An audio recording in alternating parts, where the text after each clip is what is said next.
नमस्कार, मैं हूं नीलू। बड़ी खबर हम आपको बता दें, गजा में इजरायली सेना को भारी नुकसान हुआ है। बड़ा हमला हुआ है इजरायली सेना पर गजा में। इसी पर बातचीत करने के लिए मयंक मेरे साथ जुड़ गए हैं। मयंक, गजा में बताया जा रहा है इजरायली सेना को मतलब बड़ा हमला उन पर हुआ है। किस तरह से हमला हुआ, किस तरह से उनको निशाना बनाया गया, क्या खबर है इससे लेकर? देखिए, गाजा में इजरायली सेना के काफिले पर ये हमला किया गया और अल कासिम ब्रिगेड ने ये हमला किया है। और देखिए, जो बेत हनून इलाका है गजा का, नॉर्दर्न गजा का ये इलाका है, यहाँ पे इजरायली सेना का एक काफिला जो था उस पे हमला, निशाना बना के हमला किया गया और अल कासिम ब्रिगेड की तरफ से ये हमला किया गया है। देखिए, ये पूरा जो इलाका है, यहाँ पे बहुत सारे टनल्स हैं जो कि एक अभी भी इजराइल के लिए एक बड़ा पहेली बनी हुई है। बताया जा रहा है कि ऐसी ही एक टनल के आसपास कुछ माइंस लगी हुई थी, जिसको हटाने की कोशिश में ये इजरायली सेना का ये जो काफिला है ये जुटा हुआ था। इसको एम्बुश करके हमला किया गया। जो अल कासिम ब्रिगेड है, हमास की सबसे घातक जो इनकी विंग है, इसने ये अटैक किया और फायरिंग भी की गई। रॉकेट लॉन्चर्स से भी अटैक किया गया और माइंस से भी अटैक हुआ। तो ये 13 अटैक हुआ, जिसमें एक बड़ा इनका जो व्हीकल है इजरायली सेना का, वो तबाह हो गया। अब देखिए, ये पिछले कुछ समय में जब से ये इजराइल ने घातक हमले शुरू किए हैं गजा के ऊपर और लगातार लोग मारे जा रहे हैं गजा में, उसके बाद से जो ये अल कासिम ब्रिगेड है, इसने अपने काम करने के तरीके में बड़ा परिवर्तन कर दिया है, ऐसा माना जा रहा है। देखिए, पहली चीज़ तो अब ये निकल के सामने आई है कि ये कई जगह सोशल मीडिया में चर्चाएं हैं कि करीब 30,000 नए लड़ाके अल कासिम ब्रिगेड ने भर्ती कर किए हैं पिछले कुछ दिनों के अंदर। इसमें बड़ी संख्या में गजा के वो युवा हैं जिनके परिवार का कोई ना कोई सदस्य जो है वो हमलों में मारा गया है। अब उसके बाद देखिए, जो काम करने का इनका तरीका है वो कैसा है। अभी भी गाजा में कई इलाके हैं जहाँ पे बड़े पैमाने में हमास ने सुरंगें बना रखी है, अपनी टनल्स बना रखी, और इस टनल्स का जो मुख होता है, जहाँ पे एंटर करने के लिए जो गेट होता है, इसके आसपास माइंस बिछा दी जाती है। और जब इजरायली फोर्सेस इसके करीब जाती हैं तो उन्हें पहले ये माइंस हटाना होता है, क्योंकि देखिए, इस समय इजराइल का मुख्य जो फोकस है, मेन जो फोकस है, वो जो बंधक है उनको छुड़ाने पे है। और बंधकों को ऐसा बताया जा रहा है कि वो इन्हीं में से किसी टनल में हो सकते हैं। तो इसलिए इजरायली सेना एक एक टनल को तलाश करने की जो है वो कोशिश चल रही है। तो जो टनल्स के गेट होते हैं, इस पे माइंस बिछी होती हैं। इजरायली सेना जैसे ही वहां करीब जाती है और ये माइंस को हटाने की कोशिश होती है, या तो पहले देखिए माइंस कई बार ब्लास्ट हो जाती है, हाँ, या फिर इनको हटाने की जब कोशिश होती है तब एम्बुश करके जो ये अल कासिम ब्रिगेड है वो इन पे अटैक कर देती है, और जिसमें इजरायली सेना को बड़ा नुकसान हो रहा है पिछले काफी समय से इस तरह से जो है। लेकिन ये वही बातें हैं कि इतना डैमेज होने के बाद, गजा में इतनी तबाही मचने के बाद, अभी भी जो संगठन है वो बिल्कुल एक्टिव है।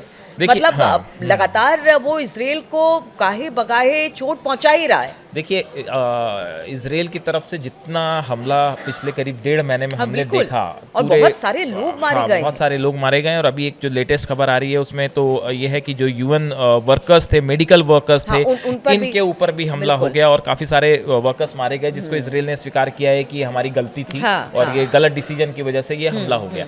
तो देखिए, इतनी जबरदस्त गजा में बमबारी हो रही है, अटैक हो रहे हैं, उसके बाद भी अल कासिम ब्रिगेड जो है हमास की, ये बड़ी चुनौती बनी हुई है इजराइल के लिए।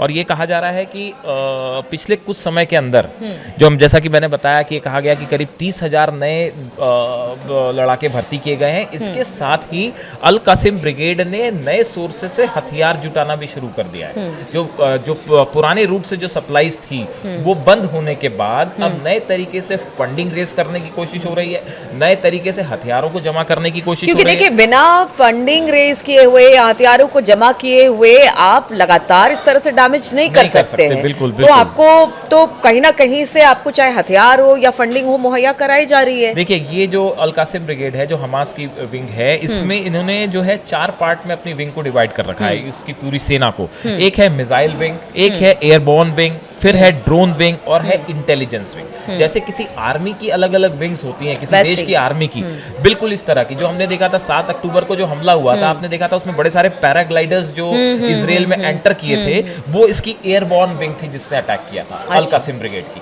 तो अल कासिम ब्रिगेड जो है ये हमेशा से बड़ा पावरफुल रहा है संगठन, और तमाम हमलों के बाद भी अब भी देखिए 1991 में जो अल कासिम ब्रिगेड है इसकी स्थापना हुई थी, और उसके बाद से लगातार इसकी ताकत बढ़ती आ रही है। और अभी कुछ समय से जो इजराइल ने हमले किए वो सब तरफ से इनके ठिकानों पे हमले हुए, इनके नेताओं पर हमले हुए, लेकिन उसके बाद भी जिस तरह से अल कासिम ब्रिगेड चुनौती बनी हुई है, और ये लेटेस्ट अटैक है, देखिए ये हमले करने का इन्होंने तरीका पलट दिया है।